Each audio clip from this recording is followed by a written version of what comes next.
Assalamualaikum warahmatullahi wabarakatuh. Perkenalkan, nama saya Mia Mayerera dengan NPM 2021010267, Fakultas Syariah Prodi Hukum Keluarga Islam, kelas B semester 6.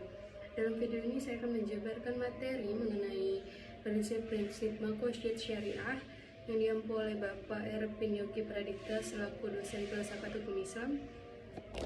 Bismillahirrahmanirrahim. Makosyid Syariah. Secara bahasa, makosyid syariah terdiri dari dua kata, yaitu makosyid yang artinya kesengajaan atau tujuan, dan syariat artinya jalan menuju sumber ayat. Ini pula dikatakan sebagai jalan ke arah sumber pokok kehidupan.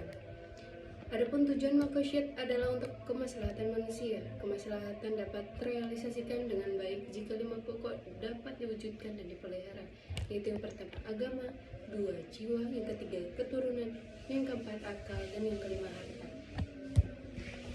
Tujuan syar'i dalam mensyariatkan ketentuan-ketentuan hukum kepada orang-orang mukallaf adalah dalam upaya mewujudkan kebaikan-kebaikan bagi kehidupan mereka, baik melalui ketentuan-ketentuan yang daruri, haji, dan tahsini. Syatibi berpandangan bahwa tujuan utama dari syariah adalah untuk menjaga dan memperjuangkan 3 kategori hukum tujuan.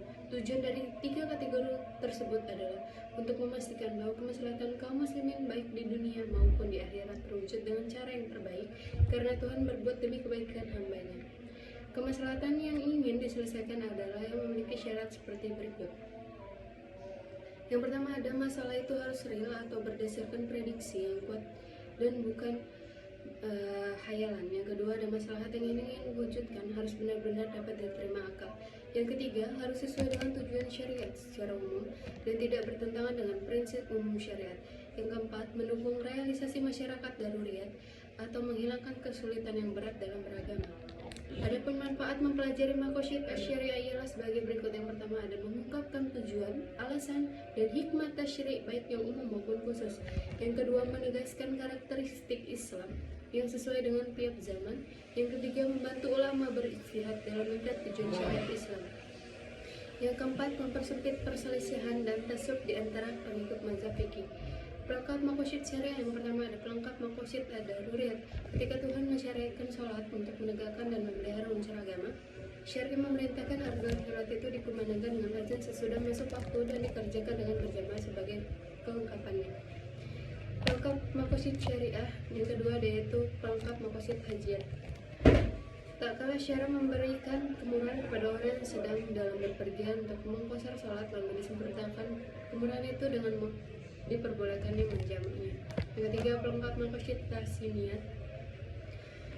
Syariah mewajibkan bersuci untuk menegakkan urusan tahsini. Kemudian kewajiban bersuci itu disempurnakan dengan aturan-aturan sunat bagi bersuci. Tak kalah syariah mensunatkan menyembelih hewan kurban, disempurnakan perintah itu agar binatang yang dikurbankan dipilih dari binatang yang tidak cacat.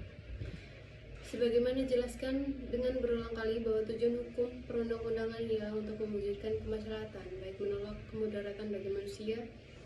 Maksud tersebut dapat berwujud karena perintah dan kewajiban syariat dilaksanakan dengan baik-baik dan dijauhi segala larangan. Pengetahuan dan pemahaman yang benar mengenai sebab-sebab perintah itu dikeluarkan menjadi pendukung utama untuk menaati perintah syariat. Karena sebab-sebab syariat dikeluarkan selalu mengikuti status hukum musababnya. Artinya, jika status hukum musababnya adalah wajib, maka wajib pula hukum sebab yang terjadi perantaranya. Tak ada bedanya dengan perintah-perintah syariat. Larangan-larangan dan mempunyai perantara-perantara yang mengantar pada perbuatan itu terlarang. Tidak logis apabila suatu perbuatan itu dilarang, sedangkan perantaranya diperbolehkan. Oleh karena itu, perantara atau wasilah dari suatu larangan yang kuat seharusnya mengikuti status hukum yang diperantarai, yakni terlarang juga. Berdasarkan ketentuan tersebut, muncullah 2 kaidah yang penting. Yang pertama, ada sesuatu yang menjadikan kewajiban sempurna karena wajib adanya. Yang kedua, menutup jalan menuju ke perbuatan terlarang. Sekian video penjabaran materi mengenai prinsip-prinsip makosyid syariah. Lebih dan kurangnya saya mohon maaf. Kalau saya mohon pun, wabillahi taufiq wal hidayah. Wassalamualaikum warahmatullahi wabarakatuh.